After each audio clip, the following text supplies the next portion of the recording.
మత్తయి సువార్త 9వ అధ్యాయం 24వ వచనం. స్థలమియుడి, ఈ చిన్నది నిద్రించున్నదే గాని చనిపోలేదు అని వారితో చెప్పాను. చూడండి, యేసుక్రీస్తు ఇక్కడ ఒక మాట చెప్తున్నాడు. అదేమిటంటే స్థలము ఇయ్యండి. ఎందుకు ఈ మాట చెప్తున్నాడు, ఏ సందర్భంలో ఈ మాట చెప్తున్నాడు అని మనం జాగ్రత్తగా పరిశీలిస్తే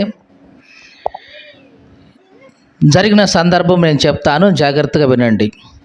ఇక్కడ యాయీరు అనే ఒక వ్యక్తి ఉన్నాడు. ఈ వ్యక్తికి ఒక కుమార్తె ఉంది. ఆమెకు 12 సంవత్సరాలు. ఈ 12 సంవత్సరాలు ఉన్న ఈ కుమార్తె చావ సిద్ధంగా ఉంది, లేదా చనిపోయింది కొన్ని సువార్తల్లో చూస్తే. అట్లా చావ సిద్ధంగా ఉన్న తన కుమార్తెను బ్రతికించడం కోసం, లేదా చనిపోయి ఉన్న తన కుమార్తెను బ్రతికించడం కోసం యాయీరు వచ్చి యేసు ప్రభుని బ్రతిమలాడుకున్నాడు. సరే, నేను వస్తాను పద అని యాయీరుతో కలిసి యేసు ప్రభు ముందుకు వెళుతూ ఉన్నాడు. అలా ముందుకు వెళుతూ ఉన్న సమయంలో ఈ లోపల 12 సంవత్సరాల నుంచి రక్తస్రావ రోగం కలిగిన ఒక స్త్రీ ఉంది. ఆమె వచ్చింది, రహస్యంగా వచ్చి యేసు ప్రభు యొక్క చెంగు ముట్టుకుంది. ఆమె రక్తధార కట్టింది, ఆమె బాగుపడింది. ఈ లోపల యేసు ప్రభు నన్ను ముట్టింది ఎవరు అని చుట్టూ ఉన్న వారిని అడిగాడు. శిష్యులు అన్నారు, ఏంటి ప్రభువా, నన్ను ముట్టింది ఎవరు అని అంటున్నావేంటి? అందరూ నేను మీద పడుతున్నారు కదా అని అంటే యేసు ప్రభు అన్నాడు, కాదు కాదు, ఎవరో నన్ను ముట్టారు, ప్రభావం నాలో నుంచి వెళ్ళిపోయింది, ఆ సంగతి నాకు అర్థమైంది. ఎవరు అని వెతికితే చివరికి ఆమె భయపడుకుంటా వచ్చి, అయ్యా నేనేనయ్యా, గత 12 సంవత్సరాలుగా ఈ రక్తస్రావ రోగంతో నేను బాధపడుతూ ఉన్నాను. ఇప్పుడు విశ్వాసంతో వచ్చి నిన్ను ముట్టుకున్నాను, నా రక్తధార కట్టింది నాయన అని సాక్ష్యం ఇచ్చింది. ఈ లోపలనే ఆ యాయీరు ఇంటి దగ్గర నుంచి కొంతమంది వచ్చారు. యాయీరు, నీ కుమార్తె చనిపోయింది, ఇక నువ్వు అనవసరంగా ఆ బోధకుడిని శ్రమ పెట్టమాకు అని అంటే యేసుప్రభు అన్నాడు, భయపడొద్దు, విశ్వాసం ఉంచు అని చెప్పాడు. ఇక ఆ యాయీరు ఇంట్లోకి వెళ్ళాడు యేసుప్రభు. అక్కడ వెళితే ఆ చనిపోయిన కుమార్తె చుట్టూ చాలామంది గుమ్ముకూడి ఏడుస్తూ ఉన్నారు, గొల్లు చేస్తూ ఉన్నారు. యేసుప్రభు అప్పుడు ఆ మాట వాడాడు. ఏ మాట అంటే స్థలము ఇయ్యండి.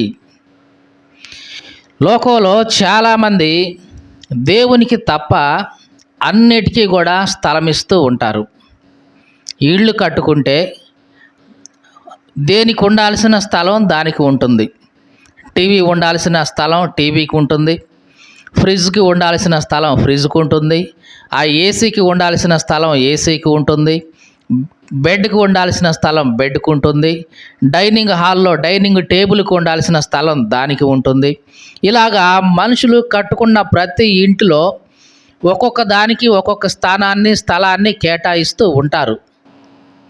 కానీ విచారం ఏంటంటే మనుషులు స్థలాన్ని దేవునికి మాత్రం కేటాయించరు. మీరు ఎవరైనా చూడండి, ఇల్లు కట్టుకున్న తర్వాత ఇది కిచెన్ రూము, ఇది బెడ్రూము, ఇది హాలు, ఇది ఆ రూము ఈ రూము అనే వాళ్ళకి తప్ప ఇది ప్రేయర్ రూము అని ఎవరైనా కట్టి చూపించారా?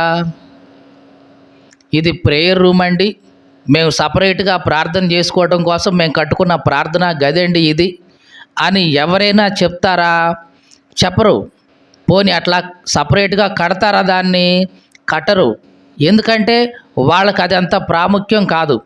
నిద్రపోవటానికి బెడ్రూము ప్రాముఖ్యమే, తినడానికి కిచెను ప్రాముఖ్యమే, పిచ్చాపాటి మాట్లాడుకోవడానికి హాలు ప్రాముఖ్యమే, కాలకృత్యాలు తీర్చుకోవడానికి బాత్రూమ్స్ కూడా ప్రాముఖ్యమే. కానీ ప్రతిదినం మనల్ని బ్రతికిస్తా ఉన్న దేవునికి స్థలం ఇవ్వడానికి మాత్రం మనిషికి ససేమిరా ఇష్టం ఉండదు. మీకు అర్థమైందండి ఈ మాట? ఇప్పటి వరకు కట్టుకుంటున్న వాళ్ళు ఎవరైనా సరే ఎంతో కొంతమంది ఆత్మీయులు మాత్రమే ఇదిగో ప్రార్థన చేసుకోవటం కోసం నాకు ప్రత్యేకంగా గది ఉండాలి ఇదిగో అని సపరేట్ చేసుకున్న వాళ్ళు చాలామంది తక్కువ. అసలు అట్లా ఎవరు కూడా కట్టుకోరు. కానీ ప్రార్థనా విలువ తెలిసిన వాళ్ళు, దేవుని విలువ తెలిసిన వాళ్ళు మాత్రమే అలాగా చేస్తారు. మీరు ఎవరినైనా అడిగి చూడండి, మీ ఇంట్లో కిచెన్ రూము, బాత్రూము, బెడ్రూము అన్నీ ఉన్నాయి, మరి ప్రార్థనా రూమ్ ఉందా, ప్రార్థనా గది ఉందా అని అడిగి చూడండి. 99.9% మందిలో ఈ మాట రాదు. ప్రార్థనా రూమ్ ఎందుకు ఉంటుంది? మహా అయితే ఉదయం లేవంగానే మోకాళ్ళుని అక్కడే ప్రార్థన చేసుకుంటాం, మళ్ళీ పడుకునేటప్పుడు అక్కడే ప్రార్థన చేసుకుంటాం. దానికి ప్రత్యేకంగా గదేంటి? నిద్రపోవటానికి కావాలి కానీ గది ప్రత్యేకంగా, తినటానికి కావాలి కానీ గది ప్రత్యేకంగా, ప్రార్థనకి ఏంటండి అని అడిగేవాళ్ళు లోకంలో చాలామంది ఉన్నారు. ఈ మాటలు వింటున్న ప్రియ సహోదరి సహోదరుడా, మరి ప్రార్థనకు నువ్వు ఇచ్చే ప్రాముఖ్యత ఎట్లా ఉంది? నీ ఇంట్లో అన్నిటికీ గదులు ఉంటున్నాయి, కానీ ప్రార్థనకు గది ఉంటుందా? ఉండటం లేదు. అంటే దేవునికి మనం ఇచ్చే ప్రాముఖ్యత అట్లా ఉందన్నమాట. చూడండి, లోకంలో మనం చూస్తే ప్రార్థనకు గది అనేది మనుషులకి అది ఒక వింతగా అనిపిస్తూ ఉంటుంది. కానీ ఇక్కడ యేసు ప్రభు అంటున్నాడు, స్థలము ఇవ్వండి. ఎవరికి? నాకే. దేవునికి గనక స్థలం ఇస్తే ఏం జరుగుతుందనేది మనం ఇక్కడ చూస్తూ ఉన్నాం. అంతకు మునుపు స్థలము ఇయ్యండి అని యేసు ప్రభు అన్నాడు అంటే, యేసు ప్రభువుకి అక్కడ ఏమీ లేదు, స్థలము లేదు. కాబట్టి యేసు ప్రభు అడుగుతున్నాడు, స్థలము ఇయ్యండి నాకు అని. అంటే అప్పటి వరకు కూడా యాయీరు ఇంటిలో యేసు ప్రభువుకి స్థలము లేదు, స్థానం లేదు. కాబట్టి ఆ ఇంటిలో ఏమైంది? రోగం వచ్చేసింది. తర్వాత ఆ రోగం ద్వారా మరణం కూడా ఆ ఇంటిలోనికి వచ్చేసింది.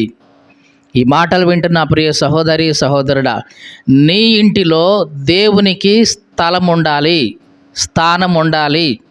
అలా లేని పక్షంలో రోగాలన్నీ కూడా నీ ఇంట్లో తిష్ట వేస్తాయి, మరణమంతా కూడా నీ ఇంట్లో తిష్ట వేస్తుంది. అసమాధానం, గొడవలు, భిన్నాభిప్రాయాలు, కొట్లాటలు, కల్లోలాలు, అశాంతి ఇవన్నీ కూడా నీ ఇంటిలో తిష్ట వేస్తాయి. ఎప్పుడంటే యేసు క్రీస్తు నీ ఇంట్లో లేనప్పుడు, లేదా నీ ఇంటిలో యేసు క్రీస్తుకి స్థలము లేనప్పుడు. మీకు అర్థమైందండి ఈ మాట? ఎప్పుడైతే మనిషి యొక్క ఇంటిలో దేవుడు నివాసం ఉండడో, దేవునికి స్థలం ఉండదో, అక్కడ అపవాది వచ్చి నివాసం చేస్తాడు. మీకు అర్థమైందండి? మానవుని యొక్క హృదయం దేవునికి నివాస స్థానంగా ఉండాలి. ఒకవేళ దేవునికి నివాస స్థానంగా మనిషి హృదయం లేకపోతే ఆ స్థానంలో ఎవరుంటారంటే తప్పనిసరిగా అపవాది తిష్ట వేసుకొని కూర్చుంటాడు. అందుట్లో ఎటువంటి సందేహం లేదు. నీ హృదయం ఉంటే దేవుని కన్నా సింహాసనంగా ఉంటుంది, లేదా అపవాది కన్నా సింహాసనంగా ఉంటుంది. ఖాళీగా అయితే ఉంచడు. మీకు అర్థమైందండి? నీ హృదయపు సింహాసనం ఖాళీగా అయితే ఉంచడు. ఉంటే దేవుడన్నా ఉండాలి నీ హృదయ సింహాసనం మీద. దేవుడు లేడే అనుకో, ఒక్క క్షణం కూడా ఖాళీగా ఉండడు. అపవాది వచ్చి వాడే తిష్ట వేసుకుని కూర్చుంటాడు. ఇక్కడ మనం యాయీరు గురించి మనం చూస్తే, యాయీరు ఇంటిలో యేసు ప్రభువుకి అప్పటి వరకు స్థానం లేదు. కాబట్టి ఆ ఇంటిలో అప్పటి వరకు రోగం ఏలింది. ఆ ఇంటిలో అంటే 12 సంవత్సరాల నుంచి ఆ కూతురికి ఆ రోగం అట్లాగే కంటిన్యూ అవుతూ ఉంది. తర్వాత ఆ రోగం ద్వారా మరణం కూడా ఆ ఇంట్లోకి వచ్చేసింది. ఎందుకంటే ప్రభువుకు అక్కడ స్థానం లేదు. ఈ మాటలు వింటున్న ప్రియ సహోదరి సహోదరుడా, మరి నీ జీవితం ఎట్లా ఉంది? యేసు ప్రభువుకి నీ ఇంటిలో స్థానం ఇస్తున్నావా? ఇల్లు మాత్రమే కాదు, నీ హృదయములో కూడా ఆయనకు స్థానం ఉండాలి. నీ హృదయంలో ఆయనకు స్థానం ఉండటం అంటే, నీ ఇంటిలో ఆయనకు స్థలం ఇవ్వడం అంటే, ఆయన కొరకు నీవు సమయాన్ని కేటాయించడం. మీకు అర్థమవుతుందండి? దేవుని కొరకు స్థలాన్ని కేటాయించడం అంటే దేవునికి కొంత సమయాన్ని నీ జీవితంలో నుంచి నువ్వు కేటాయించడం. 24 గంటలు దేవుడు నీకు ఇస్తే ఆ 24 గంటల్లో కనీసం రోజులో 1 గంట అయినా, మీకు అర్థమవుతుందండి, రోజులో కనీసం 1 గంట అయినా దేవుని కోసం నువ్వు కేటాయిస్తున్నావా? ప్రార్థన చేయడానికే కానీ, బైబిల్ చదువుకోవడానికే కానీ, వాక్యాన్ని ధ్యానం చేసుకోవడానికే కానీ కనీసం 1 గంట కేటాయిస్తున్నావా అంటే చాలామంది లేదు అనే సమాధానమే చెప్తారు. మరి ఉన్న 24 గంటలు దేనికోసం నువ్వు కేటాయించావు? దేనికోసం కేటాయించావంటే 8 గంటలు నిద్రపోవటానికి కేటాయిస్తున్నావు. అంతే కదండి. రోజుకి ఎన్ని గంటలు నిద్రపోవాలంట? 8 గంటలు నిద్రపోవాలి. మరి డబ్బు సంపాదించడం కోసం, డ్యూటీ చేయడం కోసం, ఉద్యోగం చేయడం కోసం 8 నుంచి కనీసం 8 గంటలు పని చేయాలి. మళ్ళీ పోవడానికి 1 గంట, రావడానికి 1 గంట, 10 గంటలు నీ జీవితంలో అక్కడే గడిచిపోతుంది. అంటే అక్కడ 10 గంటలు, ఇక్కడ 8 గంటలు, మొత్తం 18 గంటలు అయిపోయినాయి. ఇంకా 24 గంటల్లో ఎంత సమయం మిగిలింది? 6 గంటలు. ఈ 6 గంటల్లో కనీసం నువ్వు ఎంత సమయాన్ని దేవునికి కేటాయిస్తున్నావు? లేదు. అంటే దేవునికి నువ్వు స్థలము ఇవ్వటం లేదన్నమాట. కనీసం ఆదివారమైన దేవుని మందిరంలోకి వచ్చి దేవునికి సమయాన్ని కేటాయించే వాళ్ళు ఎంతమంది? అది కూడా తక్కువే.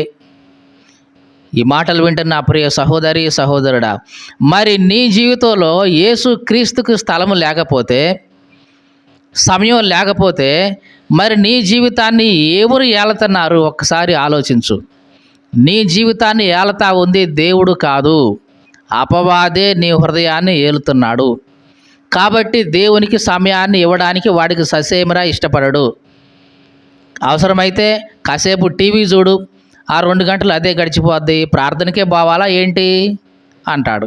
నువ్వు నిజంగానే నిజమే కదా, ఒక మంచి సినిమా వస్తుంది, మంచి సీరియల్ వస్తుంది, మంచి ప్రోగ్రాం వస్తుంది, భలేగా హహహ నవ్వుకునే కామెడీలు వస్తున్నాయి, అదేదో ఆ 2 గంటలు 3 గంటలు ఇక్కడే గడిపితే పోద్దా, సరిపోయే అని అనుకుంటావు, అక్కడే ఉంటావు.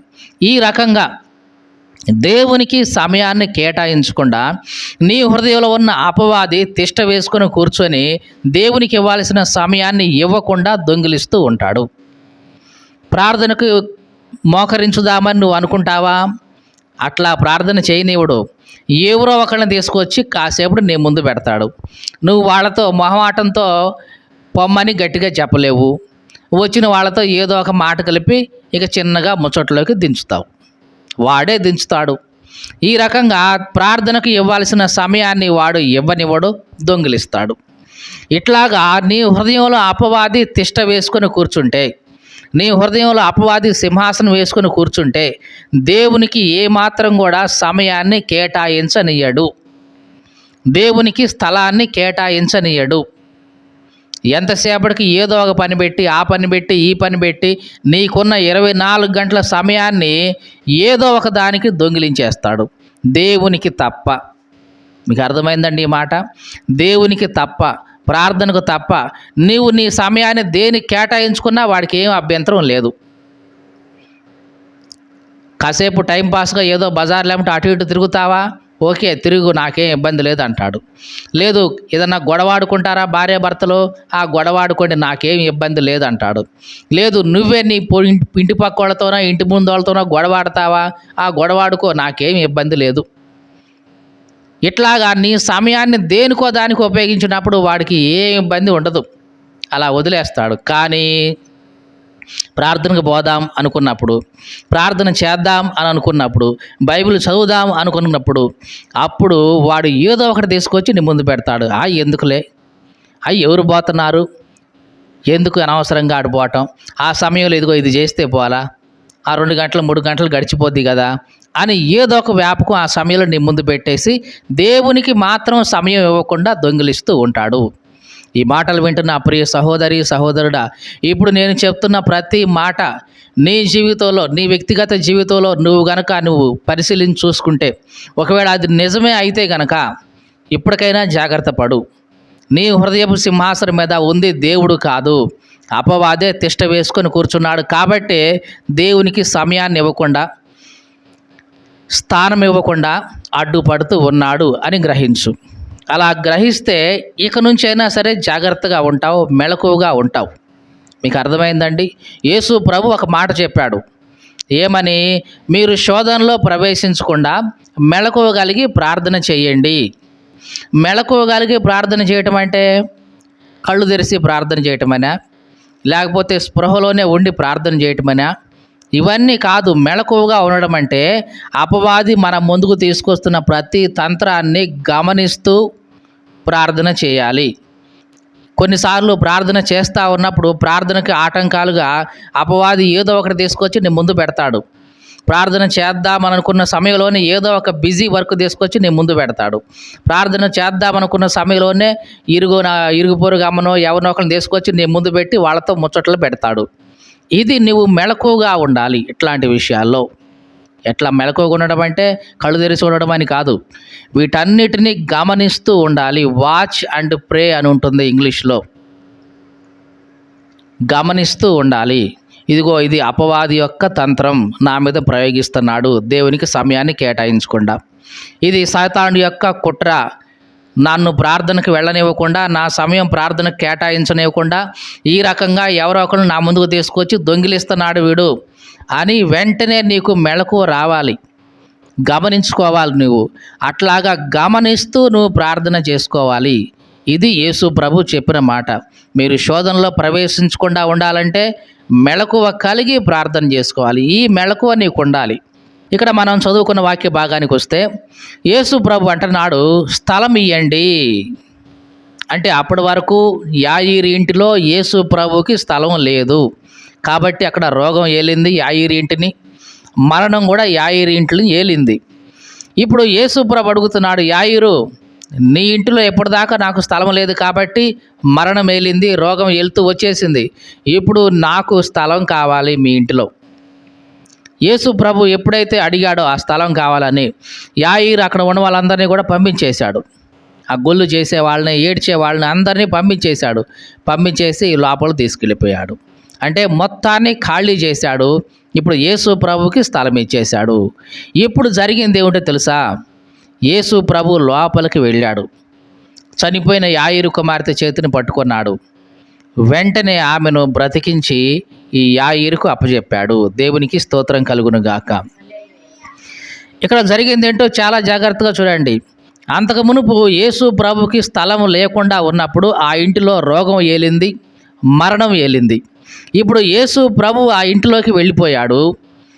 ఆ మరణం కాస్త జీవంగా మార్చబడింది, ఆ రోగం అంతా కూడా మాయమైపోయింది.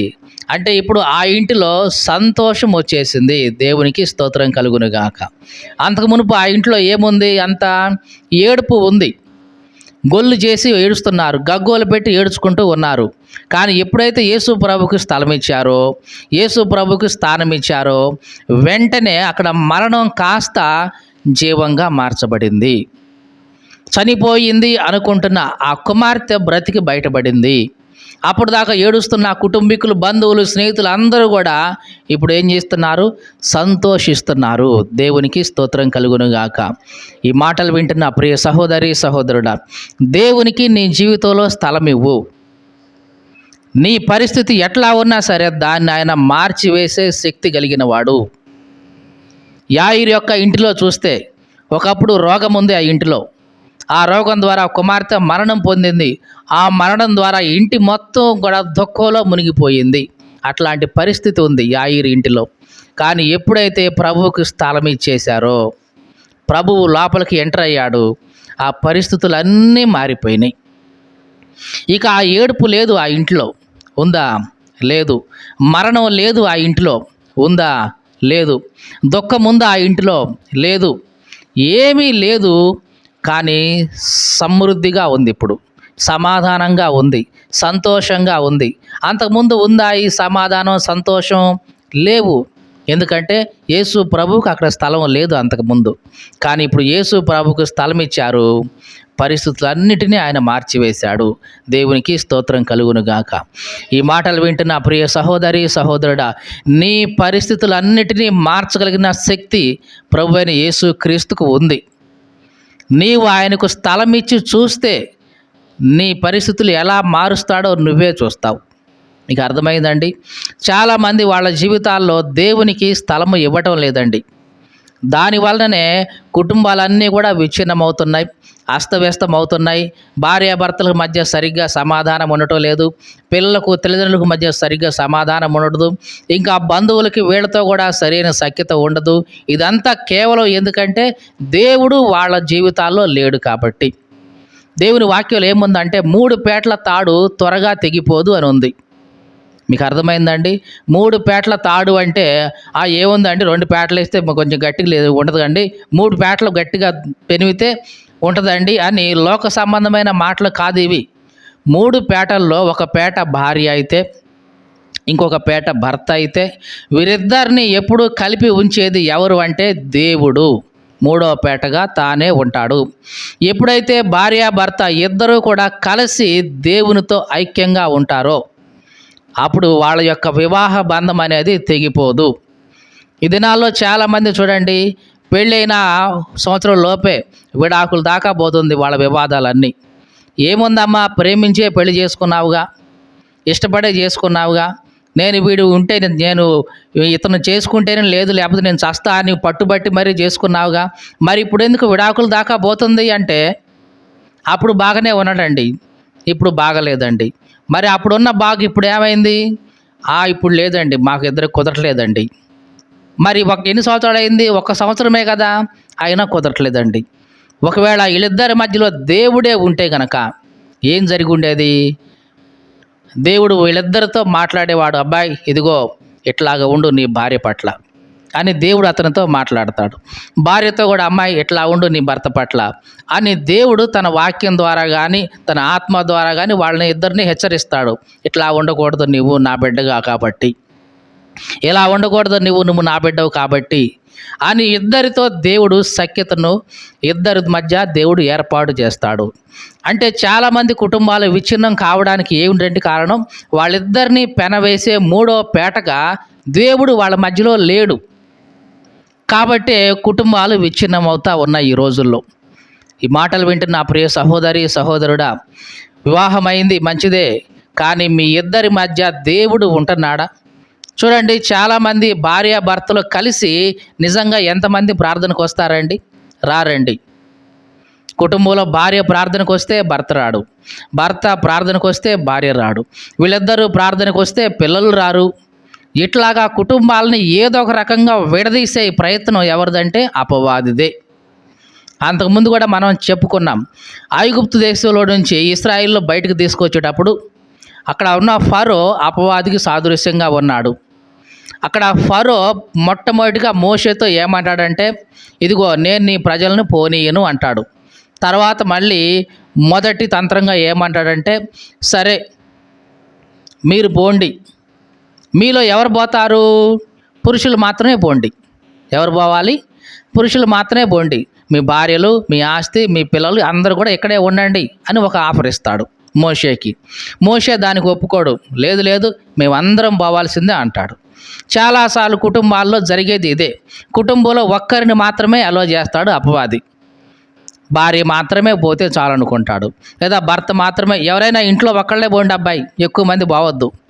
ఎక్కువ మంది పోతే అట్ట భార్య పోతుందా, అంతవరకే చాలు పో, లేదు భర్త పోతున్నాడా అంతవరకే చాలు పోండి, అంతే తప్ప భార్య భర్త ఎందుకు ఉంటా పోయేది, ఒకళ్ళు పోతే చాలదా ప్రార్థనకి అని అపవాది యొక్క తంత్రం ఇది. ఈ మాటలు వింటున్న ప్రియ సహోదరి సహోదరుడు జాగ్రత్తగా విను. అపవాది యొక్క తంత్రం ఏమిటంటే భార్య భర్త కలిసి రానివ్వడు, పిల్లలతో కలిసి రానివ్వడు, నీ హృదయాన్ని అక్కడే ఉంచి నువ్వు వెళ్ళిపో అంటాడు. అంటే మనసంతా ఇంట్లో పెట్టేసి బాడీ మాత్రం నీతో ఉండిపోవచ్చు చాలంటాడు. కాబట్టి అపవాది యొక్క తంత్రాన్ని మనం గుర్తించాలి. ఏదో ఒక తంత్రాన్ని అపవాది మనుషుల ముందు పెడతాడు, భార్యాభర్త రాకుండా చేస్తాడు. ఒకవేళ భార్యాభర్త వస్తే ఇంట్లో పిల్లలు రానివ్వడు, పిల్లలు భార్యాభర్త వీళ్ళందరూ వచ్చేస్తే వాళ్ళ మనసు మాత్రం రాకుండా లోక సంబంధంగా ఉండేలాగా మళ్ళీ ఒక తంతు. ఈ రకంగా ఏదో ఒక రకంగా వీళ్ళని దేవుని నుంచి దూరం చేయడమే అపవాది యొక్క తంత్రం. అంటే దేవునికి స్థలం ఇవ్వకుండా, దేవునికి స్థానం ఇవ్వకుండా చేయడమే అపవాది చేసే గొప్ప ప్రయత్నం. ఈ మాటలు వింటున్న ప్రియ సహోదరి సహోదరుడా, ఎప్పటికైనా కళ్ళు తెరుచుకో. నీ జీవితంలో దేవునికి స్థలం లేదు కాబట్టే నీ జీవితం అంతా అస్తవ్యస్తం అయిపోతుంది అని గ్రహించు. నీ కుటుంబంలో దేవునికి స్థానం లేదు కాబట్టే నీ కుటుంబంలో అంతా కూడా కల్లోలాలు, కలహాలు, భిన్నాభిప్రాయాలు, అసమాధానం, అశాంతి ఇవన్నీ నీ కుటుంబాన్ని ఏలుతుంది అన్న సంగతి గ్రహించు. నీ హృదయంలో ప్రశాంతత లేకుండా, సమాధానం లేకుండా, రాత్రులంతా నిద్ర పట్టకుండా ఉంటుందంటే నీ హృదయంలో దేవునికి స్థానం లేదు అందుకని అట్లా అస్తవ్యస్తంగా నీ హృదయం ఉంది అనే సంగతిని గ్రహించాలి. ఇలా గ్రహిస్తే తప్పనిసరిగా ముందు దేవునికి స్థానం ఇస్తాం. యాయిరు అప్పటి వరకు దేవునికి స్థలం ఇవ్వలేదు. కానీ ఎప్పుడైతే యాయిరు లోపల ఉన్నందరిని బయటికి పంపించేసి యేసు ప్రభువును లోపల తెచ్చుకున్నాడో పరిస్థితి అంతా మారిపోయింది. ఈ మాటలు వింటున్న ప్రియ సహోదరి సహోదరుడా, నీ జీవితంలో కూడా ఇది 100కు 100% వాస్తవం. నీ హృదయంలో ఉన్నవన్నీ, నీకున్న సమస్యలు ఇవన్నీ కూడా పక్కన పెట్టేసి ముందు దేవునికి స్థలం ఇస్తే, ఆయన లోపలికి ఆహ్వానిస్తే పరిస్థితులన్నీ ఆయన మార్చేస్తాడు. ఏ మాత్రం కూడా సందేహం లేదు. అక్కడ దుఃఖం ఉందా, నాట్యం వచ్చేస్తుంది. అక్కడ అసంతోషం ఉందా, సంతోషం వచ్చేస్తుంది. అశాంతి ఉందా, శాంతి ఇస్తాడు. లేదు మరణమే అక్కడ ఉందా, జీవాన్ని తీసుకొచ్చి ఇస్తాడు. శాపమే ఉందా, అక్కడ ఆశీర్వాదం ఇస్తాడు. ఇవన్నీ కూడా యేసు ప్రభు లోపలికి వస్తే సమస్తము మారిపోతాయి, సమస్తము నూతనమవుతాయి. దేవునికి స్తోత్రం కలుగునుగాక.